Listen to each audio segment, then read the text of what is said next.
আসসালামু আলাইকুম viewers, welcome back to my channel cooking life motto with Liza সরকার।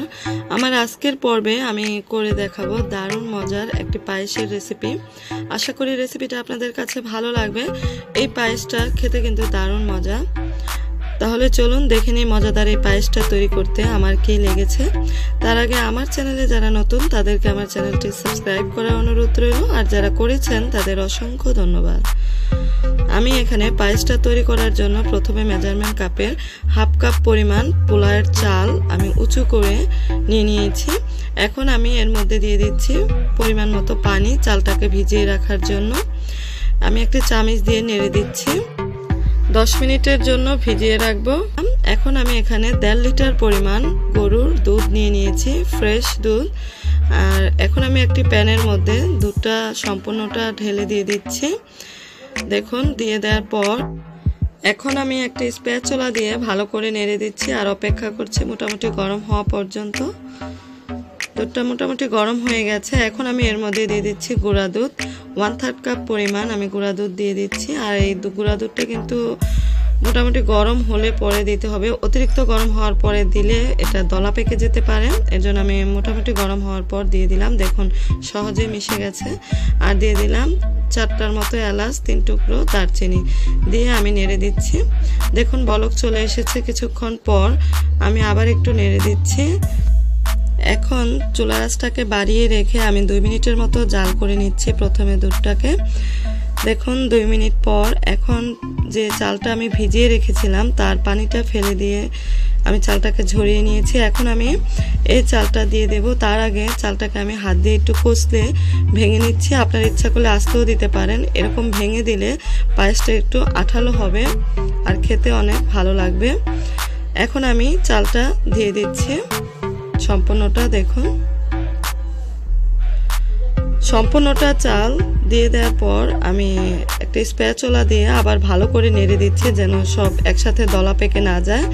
এরকম মাঝে মাঝেই নেড়ে দিতে হবে। আর চুলার আঁচটাকে মিডিয়াম আর হাইয়ের মাঝামাঝি রেখে আমি জাল করে নিচ্ছি আর চালটা ফুটে আসার আগ পর্যন্ত। তারপর আমি দেখাচ্ছি 15 মিনিট পর দেখুন দুধটা কিন্তু অনেকটাই শুকিয়ে গেছে আর চালটাও সিদ্ধ হয়ে গেছে।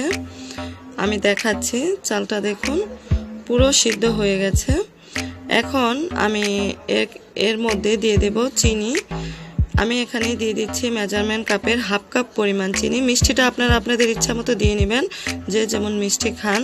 আমি মিডিয়াম মিষ্টি খাই, সেজন্য আমি হাফ কাপ পরিমাণ দিয়েছি। তারপর আমি টেস্ট করে দেখব, যদি আরও লাগে তারপর আমি আরও একটু দিয়ে দেব। আবার আমি নেড়ে দিচ্ছি ভালো করে।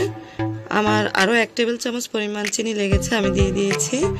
আর এখানে সামান্য একটু লবণ দিয়ে নিলাম। লবণটা দিলে মিষ্টির ব্যালেন্সটা ঠিক থাকে। দিয়ে আমি আবার একটু নেড়ে দিচ্ছি। এখন চুলার আঁচটাকে আমি মিডিয়াম লোতে রেখে 2 মিনিটের মতো সময় নিয়ে জাল করে নিচ্ছি। 2 মিনিট পর আমি দেখাচ্ছি পায়েসটা কেমন হলো। 2 মিনিট পর আমি এখানে কিছু কিশমিশ দিয়ে দিলাম, দিয়ে আমি আরও 1 মিনিট জাল করে নিচ্ছি। তারপর আমি পায়েসটাকে চুলা থেকে নামিয়ে নিচ্ছি। দেখুন 1 মিনিট পর এখন আমি চুলার আঁচটা বন্ধ করে দিব, দিয়ে আমি এই পায়েসটাকে চুলা থেকে নামিয়ে নিচ্ছি। আর এটা দেখুন মোটামুটি ভালো ঘন হয়েছে। ঠান্ডা হলে এটা আরও একটু ঘন হবে। এখন আমি চুলা থেকে নামিয়ে নিচ্ছি। চুলা থেকে নামিয়ে নেওয়ার পর আমি একটি স্প্যাচুলা দিয়ে এটাকে নেড়ে মোটামুটি একটু ঠান্ডা করে নিচ্ছি। মানে অনেক ঠান্ডা করব না, কারণ এটা গরম অবস্থায় ভাবে রেখে দিলে উপরে সর বেঁধে যাবে, সেজন্য আমি একটু নেড়ে মোটামুটি ঠান্ডা করে নিলাম। এখন আমি একটি পরিবেশন ডিশে নিয়ে নিচ্ছি। নিয়ে নেওয়ার পর আমি উপরে কিছু বাদাম দিয়ে দিচ্ছি, কিছু কাঠবাদাম, কিছু পেস্তা বাদাম আর কিছু কিশমিশ দিয়ে দিলাম। এটা জাস্ট ডেকোরেশনের জন্য, আর আপনার ইচ্ছা করলে দিতেও পারেন, নাও দিতে পারেন। দেখুন কত সহজেই তৈরি হয়ে গেল দারুণ মজার এই পায়েস। আশা করি রেসিপিটা আপনাদের কাছে ভালো লেগেছে। এই পায়েসটা খেতে কিন্তু দারুণ মজা। আপনারা বাসায় একবার হলেও ট্রাই করে দেখতে পারেন।